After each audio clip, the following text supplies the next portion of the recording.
ಅಂತ 10 ನಿಮಿಷದಲ್ಲಿ ನಾನೇ ಕೇಸ್ ಬರ್ಕೊಟ್ಟಿನಿ. ಅಲ್ಲಮ್ಮ, ಈ ನಿಮ್ಮ ಯಜಮಾನರ ಕಡೆಯಿಂದ ನಿಮಗೆ ಸಮಸ್ಯೆ ಆಗ್ತಾ ಇತ್ತು, ನಿಮ್ಮ ತಾಯಿ ಕಡೆಯಿಂದ ಸಮಸ್ಯೆ ಇಬ್ರು ಕಡೆಯಿಂದನೂ ನನಗೆ ಸಮಸ್ಯೆ ಆಗ್ತೈತಿ. ಇಬ್ರನ್ನು ಕಸ್ಟಡಿ ತಗೊಳ್ಳೇಬೇಕು. ಈಗ ನೀವು ಕೋರ್ಟಿಗೆ ಅಥವಾ ಪೊಲೀಸ್ ಸ್ಟೇಷನ್ ಏನಂತ ಕಂಪ್ಲೇಂಟ್ ಕೊಟ್ಟಿದ್ದೀರಾ? ಏನಂತ ಕೊಟ್ಟಿನಿ ಅಂದ್ರೆ ನಮ್ಮ ಅತ್ತೆ ಮಾವ ಎಲ್ರು ಬರ್ಕೊಂಡಾರೆ. ಯಾಕಂದ್ರೆ ಪೋಸ್ಕೋ ಕೇಸ್ ಅವ್ರ ತಂದೆ ತಾಯಿನೂ ಬರ್ಕೊಂತಾರೆ, ನಮ್ಮ ತಂದೆ ತಾಯಿನೂ ಬರ್ಕೊಂತಾರೆ. ಅದ್ರಾಗ ಯಾರ್ ತಪ್ಪೈತಿ ಯಾರ್ದಿಲ್ಲ ಅಂತ ಕಾನೂನು ಪ್ರಕಾರ ಅವ್ರು ಕೇಳ್ತಾರೆ. ಯಾಕಂದ್ರೆ ನಾನೇನಂದೆ ಅಕ್ರಮ ಸಂಬಂಧ, ನಾನು ಮದುವೆ ಆಗಿ 8ನೇ ದಿನಕ್ಕೆ ನಮ್ಮ ತಾಯಿ ಅಕ್ರಮ ಸಂಬಂಧ ನೋಡಿ ನನ್ ಗಂಡನ ಜೊತೆ ಕರುಬಸಪ್ಪ, ತಾಯಿ ನಿರ್ಮಲ. ಇದನ್ನ ನೋಡಿ ಏನಾಯ್ತು ಗೊತ್ತಾ, ನಮ್ಮ ಅವನಿಗೆ ನಾನು ಹೇಳ್ದೆ. ಅಂದ್ರೆ ಕಂಚಿಕೇರಿ ಗ್ರಾಮದಾಗ ನಾಗರಾಜ್ ಅಂತ ವ್ಯಕ್ತಿ, ನಮ್ಮ ಮಾವ, ತಾಯಿ ಅಣ್ಣ ಹೇಳ್ದೆ ನಾನು, ಈ ವಿಚಾರ ಹಿಂಗೈತಿ ನಿಮ್ ತಂಗಿದು ಅಂತಂದೆ. ನೀನ್ ಎಲ್ಲಿ ಬೇಕಾದ್ರು ಕಣ್ಕ ನಿನ್ನ ಸಪೋರ್ಟಿಗೆ ನಾವ್ ಇದ್ದೀವಿ ಅಂತ ನಮ್ಮ ಅವ್ವನನ್ನ ತಿಳಿಸ್ದ. ನಮ್ಮ ಅವ್ವನ ತಂಗಿ ಗಂಡ ಏನ್ ಮಾಡ್ಬೇಕು, ಅವಳು ಮಾವು ಕ್ರಿಮಿನಲ್ ಅದಾಳ, ಅವಳನ್ನ ಕಂಟ್ರೋಲ್ ಅಲ್ಲಿ ಇಟ್ಕೊಳ್ರಿ ಅಂತ ಮಳಲ್ ಮಂಜಪ್ಪ ಹೇಳ. ಇದೇ ಪೊಲೀಸ್ ಠಾಣೆಯಲ್ಲಿ ಕಂಚಿಕೇರಿ ಗ್ರಾಮದ ಒಂದು ದೊಡ್ಡ ವ್ಯಕ್ತಿ ಅಂತ. ಆ ದೊಡ್ಡ ವ್ಯಕ್ತಿ ಏನ್ ಮಾಡ್ಯಾನಂದ್ರೆ ಇನ್ನೊಬ್ರು ಜೀವನದಲ್ಲೂ ಆಟ ಆಡ್ಯಾನ. ಅಂದ್ರೆ ಕಳ್ಳು ಬಳ್ಳಿ ಜೀವನದಲ್ಲೂ ಆಟ ಆಡಕಚ್ಚಾನ. ಈಗ ನನಗೇನಾಯ್ತು, ದಿನಕ್ಕೊಂಥರ ಸಿಟ್ಟು ಬಂತು. ನಾನು ನ್ಯಾಯವಾಗಿದ್ದು ನಂದು ನಡೆಯಲ್ಲ ಅಂದ್ರೆ ಯಾವ ವ್ಯಕ್ತಿ ಹತ್ರ ಹೋಗ್ಬೇಕು ಅನ್ನೋ ಆಲೋಚನೆ ಹುಟ್ಟಿಬಿಡ್ತು. ಹುಟ್ಟಿಂದ ಏನಾಯ್ತು, ದೊಡಬುದಿ ನಂಜಪ್ಪನ ಬಗ್ಗೆ ಯಾಕೆ ಕೇಳ್ತೀನಿ ಅಂತ ಕೇಳ್ರಿ. ದೊಡಬುದಿ ನಂಜಪ್ಪ ಏನ್ ಮಾಡ್ದ ಗೊತ್ತಾ, ಸರ್ಕಾರಿ ಆಸ್ಪತ್ರೆ ಹೆಸರು ಹೇಳಿ ರೈತರನ್ನ ಕೊಂಡು ಬಿಡು, ಅದು ಅವನ ವೈಯಕ್ತಿಕ ವಿಚಾರ ಅಂತ ನಿನ್ನೆ ಫೋನಲ್ಲಿ ನಾನು ಕಂಡೆ. ಅವನ ವೈಯಕ್ತಿಕ ವಿಚಾರ ಬೇಡ, ಬಡ ಒಂದು ಅಜಯ್ ಅನ್ನೋ ವ್ಯಕ್ತಿ, ಅಜಯ್ ಅನ್ನೋ ವ್ಯಕ್ತಿನ ಸಾಕ್ಷಿ ಏನಿಲ್ಲದಲ್ಲಿ ಹೊಸಪೇಟೆ ಗ್ರಾಮದಲ್ಲಿ FIR ದಾಕ್ಯಾನ. ಇದು ಹಾಕಿದ್ದಕ್ಕೆ ನಾನೇನು ನ್ಯಾಯ ಕೇಳಲಿಕ್ಕೆ ಅಂತ ಅವ್ರ ಮನೆ ಬಾಗ್ಲಿಗೆ ಹೋಗಿದ್ದೆ. ಅಜಯ್ ಅವರೇನಂದ್ರೆ ಊರಿನ ಗ್ರಾಮದಲ್ಲಿ ಅರಾಳ್ ಗ್ರಾಮದಲ್ಲಿ ಅನ್ಯಾಯ ಆಗಿದ್ದು ಅಜಯ್ ಎನ್ನುವ ವ್ಯಕ್ತಿಗೆ. ಯಾರಿಂದ ಅಂತ ಕೇಳಿ, ಸುಮಾ ಎನ್ನುವ ವ್ಯಕ್ತಿ ನನಗಿನ 3 ವರ್ಷ ಚಿಕ್ಕವಳವಳು.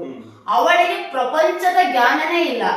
ಅವಳು ಮದ್ವೆ ಆಗೋಕಿನ ಮುಂಚೆ 8 ತಿಂಗಳು ಪ್ರೆಗ್ನೆಂಟ್ ಆದಳು. ಪ್ರೆಗ್ನೆಂಟ್ ಆಗಿದ್ದು ಏನಾಯ್ತು, ಡೀಸೆಂಟ್ ಆಗಿ ಸಿಕ್ಕಿಬಿಟ್ರು. ಕಾರಣ ಯಾರಂದ್ರೆ ಕರಡಿ ಬಸಪ್ಪ.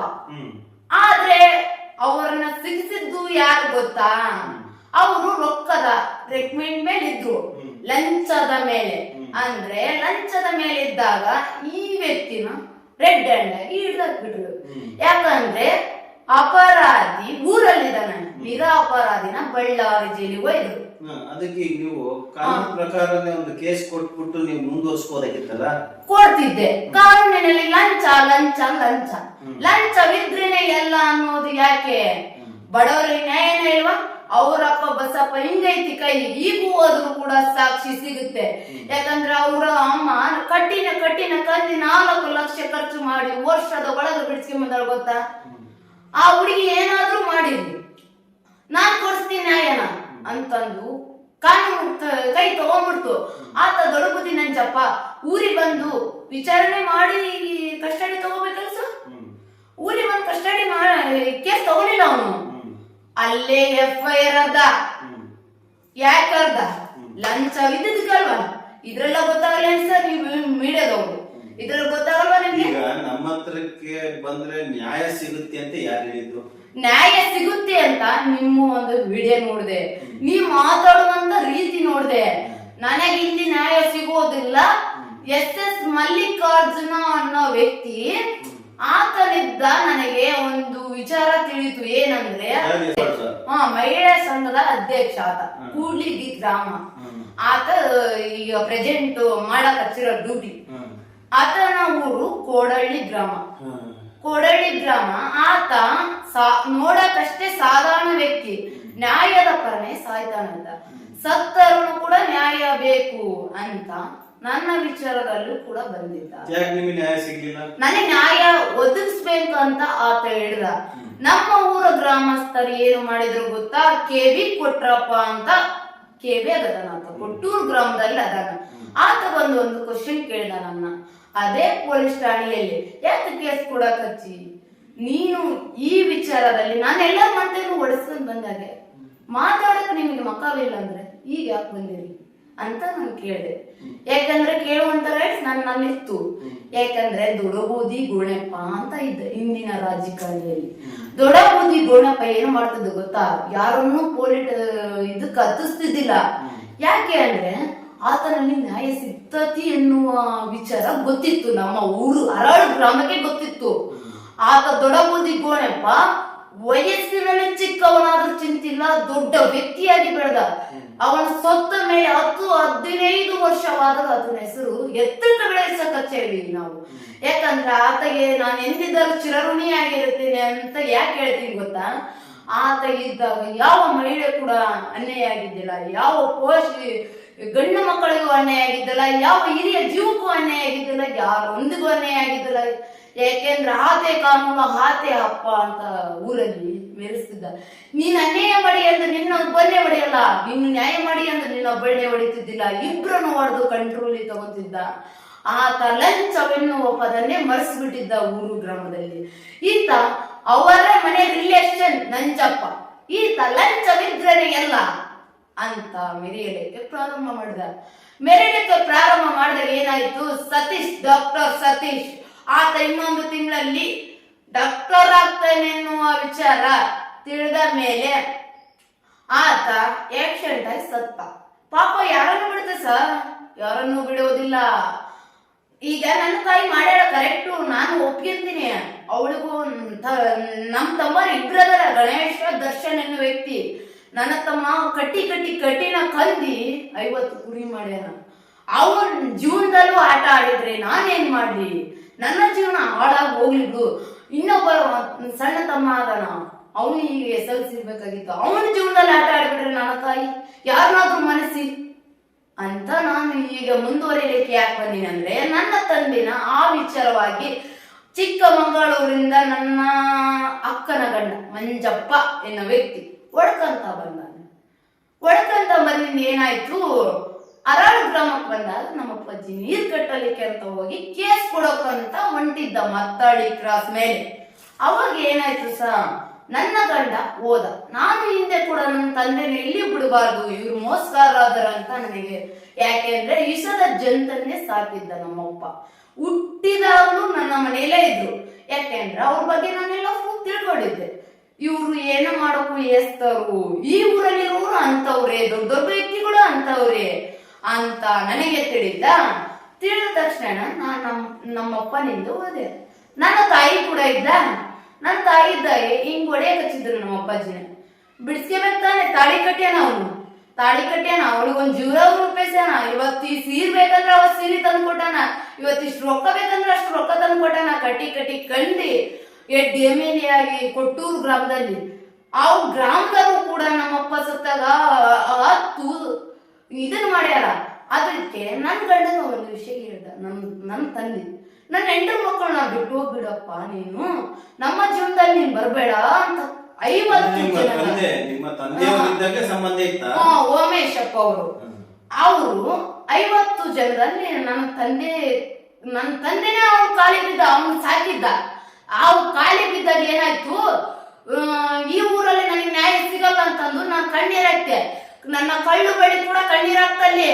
ಆವತ್ತು ನನ್ಗೆ ಏನ್ ಬೇಡ, ಈ ಊರಲ್ಲಿ ನ್ಯಾಯ ಸಿಗಲ್ಲ ಅಂತ ನನ್ನ ಅತ್ತಿ ಹೇಳಿದ್ದು, ನನ್ನ ಚಿಕ್ಕಮ್ಮನಿಂದ ಹಿಡಿದು ಆ ಊರಲ್ಲಿ ನಂಜಪ್ಪನ ಹತ್ರ ಹೋಗಿದ್ರು. ಅವ್ರಿಗೂ ಕೂಡ ನ್ಯಾಯ ಸಿಕ್ಕಿಲ್ಲ. ಇಲ್ಲಿವರೆಗಾದ್ರೂ ನ್ಯಾಯ ಕೊಟ್ಟಿಲ್ಲ ಇವ್ರು. ಇನ್ನು ಮುಂದೆ ಕೊಡಲ್ಲ ಅಂತ ನಾನು ಯಾಕೆ ಹೇಳ್ತಂದ್ರೆ, ಅವ್ರು ಕೊಡೋದಿಲ್ಲ, ಲಂಚವಿದ್ರೇನೆ ಎಲ್ಲ. ಇದಿಷ್ಟು ಈ ನೊಂದಿರ್ತಕ್ಕಂಥ ಜೀವದ ಒಂದು ಪಟ್ಟಿಲಿ ಏನ್ ಹೇಳಕ್ ಹೊರಟಿದ್ದೀನಿ ಅಂತ ಹೇಳಿದ್ರೆ, ಇವತ್ತು ಸಂಬಂಧಗಳಿಗೆ ಬೆಲೆನೇ ಇಲ್ಲದ ರೀತಿಯಾಗಿದೆ. ನನ್ನ ತಾಯಿ, ಅಕ್ಕ, ತಮ್ಮ ಯಾರು ನೋಡಲ್ಲ, ಎಲ್ಲರನ್ನೂ ದ್ವೇಷ ಮಾಡ್ತಾಳೆ. ಯಾಕೆ? ಅವಳ ಹೆಸರು ಇವ್ರು ಯಾಕೆ ಬರೀತಾರೆ? ಯಾಕೆಂದ್ರೆ ಆಗ್ನೂರ್ ಮಂಜಪ್ಪನೇ ಇದಕ್ಕೆಲ್ಲ ಮೇನ್ ಪಾಯಿಂಟ್ ಕಾರಣ. ಆಗ್ನೂರ್ ಜನದಪ್ಪನೇ ಮೇನ್ ಪಾಯಿಂಟ್ ಕಾರಣ. ನಾನು ಅವ್ರು ಯಾರನ್ನೂ ಬಿಡುವುದಿಲ್ಲ. ಇದಿಷ್ಟು ನೊಂದಿರ್ತಕ್ಕಂಥ ಈ ನಾಗವೇಣಿ ಅವರದ್ದು ಸ್ಟೋರಿಯನ್ನ ಮತ್ತೆ ನಾನು ಮುಂದುವರಿಸ್ತೀನಿ. ಬಟ್ ಇಲ್ಲಿ ಪ್ರತಿಯೊಬ್ರು ಅರ್ಥ ಮಾಡ್ಕೊಳ್ಬೇಕಾಗಿರ್ತಕ್ಕಂಥ ವಿಚಾರ ಏನಪ್ಪಾ ಅಂತ ಹೇಳಿದ್ರೆ, ಅತಿ ಚಿಕ್ಕ ವಯಸ್ಸಿನಲ್ಲಿ ಈ ರೀತಿಯಾಗಿ ಕಣ್ಣಿಗೆ ಕಪ್ಪು ಬಟ್ಟೆಯ ಪ್ರದರ್ಶನ ಅಂತ ಹೇಳ್ತಾರಲ್ಲ, ಆ ರೀತಿಯಾಗಿ ಬಟ್ಟೆಯನ್ನು ಅದ್ರ ಬಗ್ಗೆ ಮಾತಾಡೋದಕ್ಕೆ ಬೇಜಾರಾಗ್ತಾ ಇದೆ. ಯಾಕೆಂದ್ರೆ ಇವತ್ತು ನಾವು ಭಾರತ ದೇಶದಲ್ಲಿ ಇದ್ದೀವೋ ಅಥವಾ ಬೇರೆ ಕಂಟ್ರಿಯಲ್ಲಿ ಇದ್ದೀವೋ ಅನ್ನೋ ಒಂದು ಕಾಡ್ತಾ ಇದೆ. ದಯವಿಟ್ಟು ಈ ರೀತಿಯಾಗಿ ನೊಂದಿರ್ತಕ್ಕಂಥ ಕುಟುಂಬಕ್ಕೆ ನ್ಯಾಯ ಕೊಡಿಸುವಂತ ಕೆಲಸವನ್ನ ಹಾರಾಡು ಗ್ರಾಮದಲ್ಲಿರ್ತಕ್ಕಂಥ ಜನರು ಹಾಗೂ ಈ ವಿಡಿಯೋ ನೋಡಿರ್ತಕ್ಕಂಥ ಜನರು ಅರ್ಥ ಮಾಡ್ಕೊಳ್ಬೇಕು. ಯಾಕೆ ಅಂತ ಹೇಳಿದ್ರೆ, ಇವತ್ತು ಈ ಹುಡುಗಿಯ ಗಂಡ ಬೇರಾರು ಅಲ್ಲ, ಸ್ವಂತ ಆ ತಾಯಿಯ ತಮ್ಮನ ಮಗನ. ನೋಡಿ ಇಲ್ಲಿ ಒಂದಕ್ಕೊಂದು ಟ್ವಿಸ್ಟ್ ಯಾವ ರೀತಿ ಇರುತ್ತೆ ಅಂತ ಹೇಳಿದ್ರೆ, ಇವರ ತಾಯಿ ತಂದೆಯ ಅಕ್ಕನ ಮಗ. ಚಿಕ್ಕಮ್ಮ ಅಂತಾಳೆ, ರ್ಯಾಕಿಂಗ್ ಕಟ್ಸ್ಕೊಂತಾಳೆ, ಅವನ ಜೊತೆಗೆ ಅಕ್ರಮ ಸಂಬಂಧ. ಇದು ಯಾಕೆ ಹೇಳ್ತಾ ಇದ್ದೀನಿ ಅಂತ ಹೇಳಿದ್ರೆ, ಇದು ಯಾಕೋ ಇತ್ತೀಚಿನ ದಿನಗಳಲ್ಲಿ ಫ್ಯಾಷನ್ ಆದಂಗ ಆಗ್ತಾ ಇದೆ. ತಂದೆಯ ತಮ್ಮನ ಜೊತೆಗೆ ಇನ್ನೊಬ್ಬರದು ಇಲ್ಲ ಸರ್, ಮೆರೀತಿದೆ ಈಗ. ಅದಕ್ಕೋಸ್ಕರ ನಾವು ಹಾಳಾದಂಗೆ ಇನ್ನೊಬ್ಬ ಮಹಿಳೆ ಹಾಳಾಗಬಾರ್ದು ಅನ್ನೋ ಒಂದೇ ಒಂದು ಕಾರಣಕ್ಕೆ ನಾನು ಈ ಮೀಡಿಯಾದವರೆಗೂ ಬರೋದಾಯ್ತು. ಆಯ್ತು, ನಮ್ಮ ವಿಡಿಯೋದಿಂದ ಹುಡುಗಿಗೆ ಎಷ್ಟು ನ್ಯಾಯ ಸಿಗುತ್ತೋ ಇಲ್ಲೋ ನಮಗೆ ಗೊತ್ತಿಲ್ಲ. ಬಟ್ ಮಾನವೀಯತೆಯಿಂದನಾದ್ರೂ ನಾನು ಅವರಿಗೆ ನ್ಯಾಯ ಸಿಗೋವರೆಗೂ ಹಿಂದೆ ಇರ್ತೀನಿ. ಬಟ್ ಇಲ್ಲಿ ಒಂದಂತೂ ತಿಳ್ಕೊಳ್ಳಿ, ಕುಟುಂಬ ಸಂಸಾರ ಅದನ್ನ ಯಾರು ಮರೆತು ಜೀವನ ಮಾಡಬೇಡಿ. ಯಾಕೆ ಅಂತ ಹೇಳಿದ್ರೆ, ಒಂದು ಸರ್ತಿ ಅಣ್ಣನಾಗಿ ಅಥವಾ ಅಕ್ಕನಾಗಿ, ತಮ್ಮನಾಗಿ, ತಂಗಿಯಾಗಿ, ಬಂಧುವಾಗಿ ಜೊತೆಯಲ್ಲಿದ್ದು ಜೀವನ ಮಾಡ್ತಾರೆ ಅಂತ ಹೇಳಿದ್ರೆ ಅದಕ್ಕೆ ಅರ್ಥವಿಲ್ಲದ ಪ್ರಶ್ನೆ ಆಗುತ್ತೆ. ಈಗಿನ ವ್ಯವಸ್ಥೆಯಲ್ಲಿ ಅಣ್ಣನ ಮಗಳನ್ನೇ ಕಾಮ ದೃಷ್ಟಿಯಲ್ಲಿ ನೋಡುವಂತ ತಮ್ಮಂದ್ರು, ಅದನ್ನ ಕಣ್ಣಾರ ನೋಡಿ ಸುಮ್ಮನಿರ್ತಕ್ಕಂಥ ಗ್ರಾಮಸ್ಥರು, ಆ ಗ್ರಾಮಸ್ಥರೆಲ್ಲ ಸುಮ್ಮನಿದ್ದಾರೆ ಅಂತ ಹೇಳಿ ಇವರು ಮತ್ತೆ ಮಿಂಡ್ ಮೆರಿತಾ ಇದ್ದಾರೆ. ನೋಡಿ, ಇವನ್ನೆಲ್ಲ ನಾನು ನನ್ನ ಚಾನಲ್ ನಲ್ಲಿ ಯಾಕೆ ತಿಳಿಸೋದಕ್ಕೆ ಪ್ರಯತ್ನ ಪಡ್ತಾ ಇದ್ದೀನಿ ಅಂತ ಹೇಳಿದ್ರೆ, ಬೇರೆ ಬೇರೆ ಕಡೆ ಈಗ ಅಟ್ ಪ್ರೆಸೆಂಟ್ ದಾವಣಗೆರೆ ಜಿಲ್ಲೆಯಲ್ಲೂ ಸಹ ಒಂದು ಘಟನೆ ಇದೇ ರೀತಿಯಲ್ಲಿ ನಡೆದಿದೆ. ಮುಂದಿನ ದಿನಗಳಲ್ಲಿ ಅದು ಸಮೇತ ಬರುತ್ತೆ. ಈಗ ವಿಜಯನಗರ ಜಿಲ್ಲೆಯಿಂದ ಬಂದಿರತಕ್ಕಂಥ ಈ ಮಹಿಳೆಗೆ ನ್ಯಾಯವನ್ನ ನಮ್ಮ ವಾಹಿನಿ ಕೊಡಿಸುತ್ತೆ. ಆ ನ್ಯಾಯ ಕೊಡಿಸೋವರೆಗೂ ನಾವೆಲ್ಲ ಜೊತೆಯಲ್ಲಿ ಇರ್ತೀವಿ ಅಂತ ಹೇಳ್ತಾ ಈ ವಿಡಿಯೋವನ್ನ ಇಲ್ಲಿಗೆ ಮುಗಿಸ್ತಾ ಇದ್ದೀನಿ. ಮುಂದಿನ ವಿಡಿಯೋದಲ್ಲಿ ಮತ್ತೆ ಅದಕ್ಕೆ ಸಂಬಂಧಪಟ್ಟಿರ್ತಕ್ಕಂಥ ವ್ಯಕ್ತಿಗಳ ವಿಚಾರವನ್ನ ಬಿಚ್ಚಿಡುವ ಪ್ರಯತ್ನವನ್ನ ಮಾಡ್ತೀವಿ. ಇದು ನಿಮ್ಮದೇ ಧ್ವನಿ, ನಿಮ್ಮದೇ ಶಕ್ತಿ. ನಮಸ್ಕಾರ. ನಮಸ್ತೆ.